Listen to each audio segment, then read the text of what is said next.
everyone, it's Cinema Lovers Incorporated back at you again with another video. Long time no see. I am back again on the channel. Today I'm talking about Harry Potter and the Goblet of Fire, the fourth film in the Harry Potter franchise.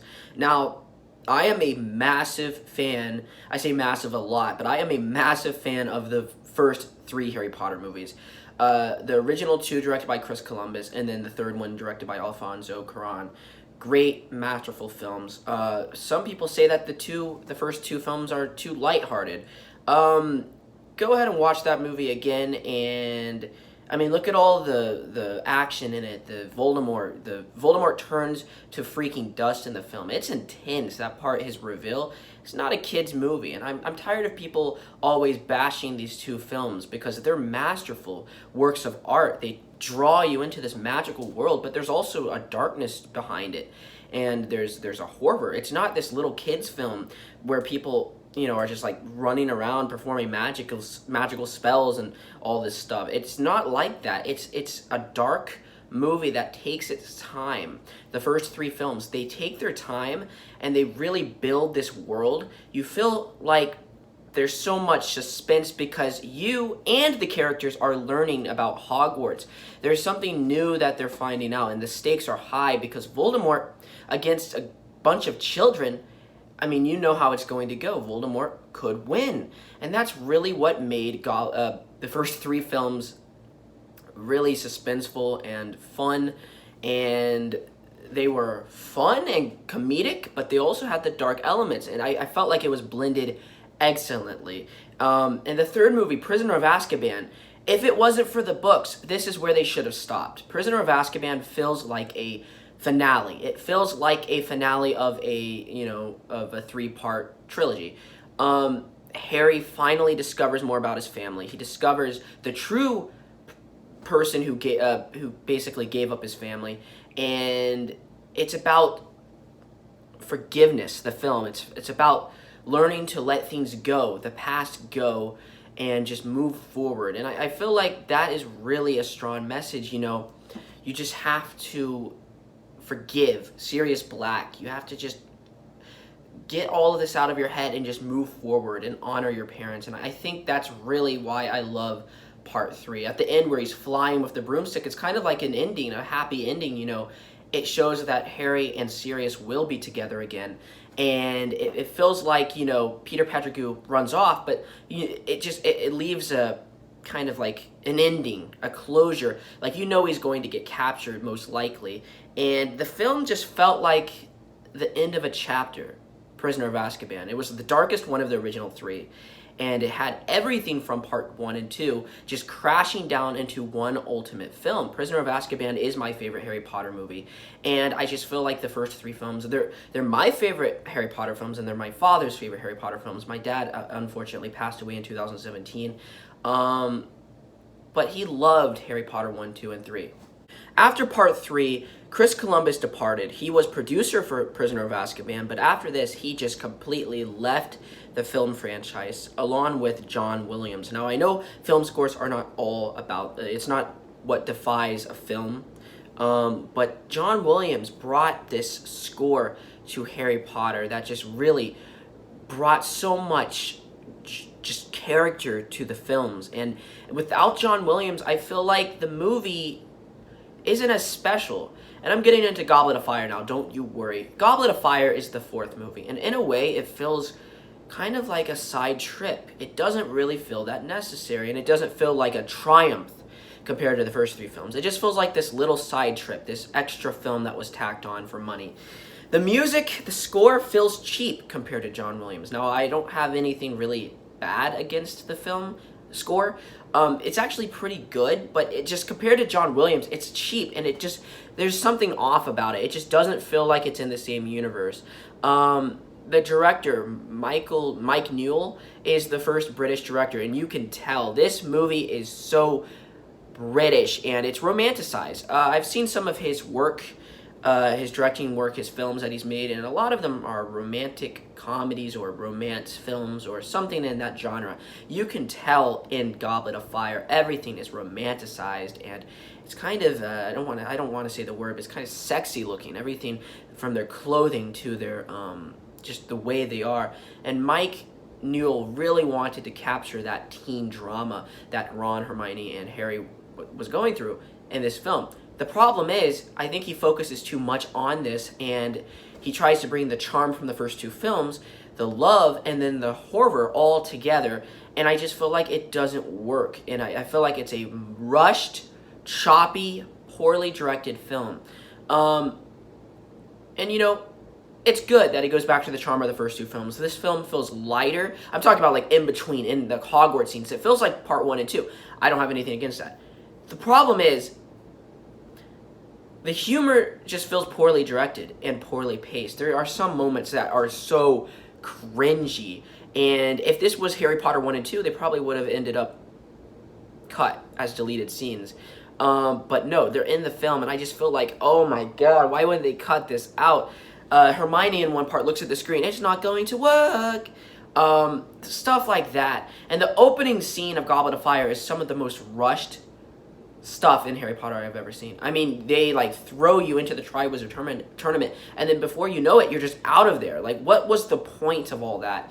And when Harry's looking up and he sees the dark mark, and then the Ministry of Magic comes out, it's like, dan, dan, like, what? And they're like, stupefy.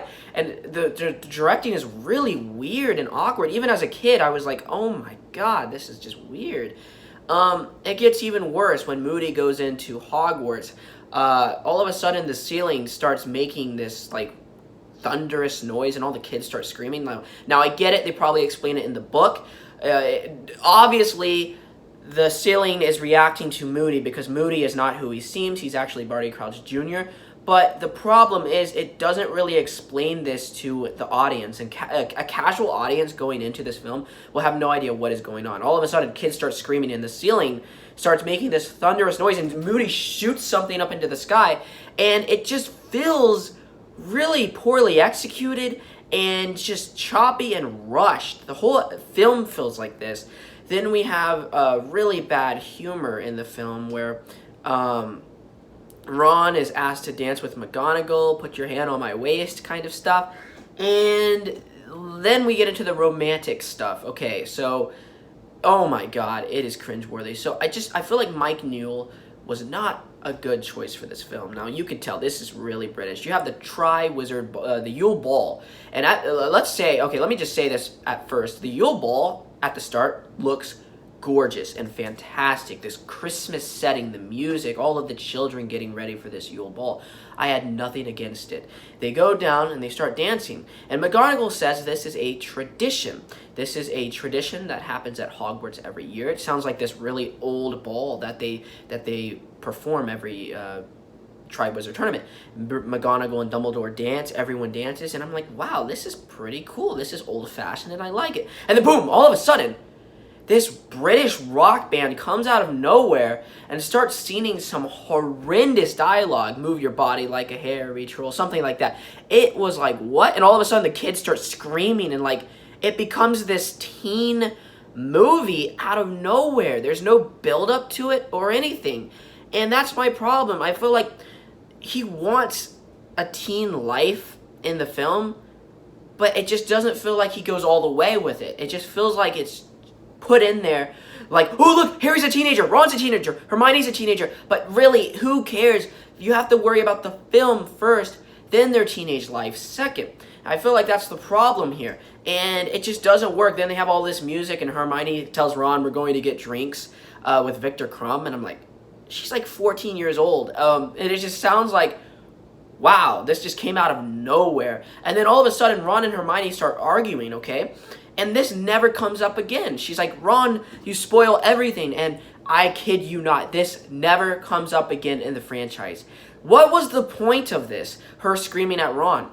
It's just stupid. And I don't care about the book. This is a film. This is for people that have seen the books and haven't seen the books. If you've never, read the books. If you've never read a book, you're supposed to go into this film enjoying it for what it is. It's for book lovers and non-book lovers. You can't just cater to a book lover audience, then the casual fans won't like it. This is my problem. Another problem is, my God. So, what are the other issues with the film? I just feel like the film, it caters to the teenage audience. Not as much as part 5 and 6, but it's starting to get there. And that's my problem with the movie. Long gone are the days where it builds up its suspense, it builds up its characters, and it actually has a payoff. And Sorcerer's Stone, yeah, it may be lighthearted in between, but so was this movie. Sorcerer's Stone had some of the most brutal moments when Harry sticks his hand on Quirrell's face and Quirrell goes to dust. The checkers board game scene, all of that is suspense and horror. The part where they're in the woods and Voldemort is sucking on the blood of the unicorn is fantastic. In part 2, the basilisk battle, all of the people dying from the snake and being petrified from the snake is suspense, because you know why? It builds it up. It feels like you know where it's going, and it builds it up, okay? The saving grace of Goblet of Fire is the Triwizard Tournament. I think these action scenes are fantastic. They're really good. And Goblet of Fire has some of the best CGI out of all of the films. It's really nice. You have the dragon scene, which is probably the best part of the film, where Harry is being chased by this dragon. Fantastic. Then you have the water scene. And my problem with the lake scene is, how did Ron, Hermione, and the rest of the gang agree to be put underwater like that? It says Moody tells them to go to McGonagall's office, so obviously McGonagall did this. Who would agree to do such an evil, dark task? Who would be sunk underwater? Like, who would escape from that? It's never explained. And again, I don't care about the book. I don't care if they explain it in the book. This is a film. I am a film watcher, a film goer. This was never explained. They're just automatically under the water. Like, what? Who would agree to do this task?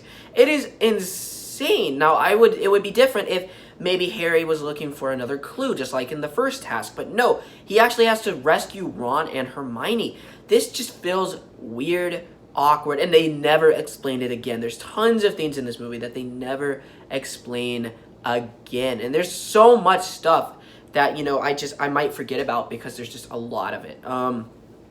Then the stuff with Voldemort at the end, where I like it, but it's overly dark. Like, holy crap, this scene is overly dark. It's torturous, and I just wish the rest of this film leading up to that felt, you know, paced the right way to get us to that moment when Voldemort returns. But when Voldemort returns, it just feels like we're watching a different movie, and it feels like we're watching different films all put together in Goblet of Fire. Now, Goblet of Fire is not the worst Harry Potter movie, but it is the worst out of the 4 original films, okay? It is a choppy mess. The music is not as good as John Williams. I feel like the romantic plot just feels like it's crammed in there, forced in there.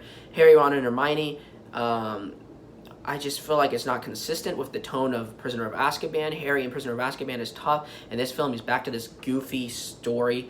Most of the time, he's tough in some scenes, but he's really goofy in this movie. And I just feel, even the ending, after all they went through, at the end, they're all like, are we ever going to have a quiet year at Hogwarts? Like, it's this little thing they went through. This is some big thing. Voldemort returned, Cedric Diggory is killed. I give Goblet of Fire a C. This movie was okay, not the best. Hope you enjoyed the video. What do you think? I'm going to have a lot of disagreements, probably. What did you think of the video? Leave a like, comment down below, subscribe to whatever the heck you want to do, and goodbye. Bye, everyone!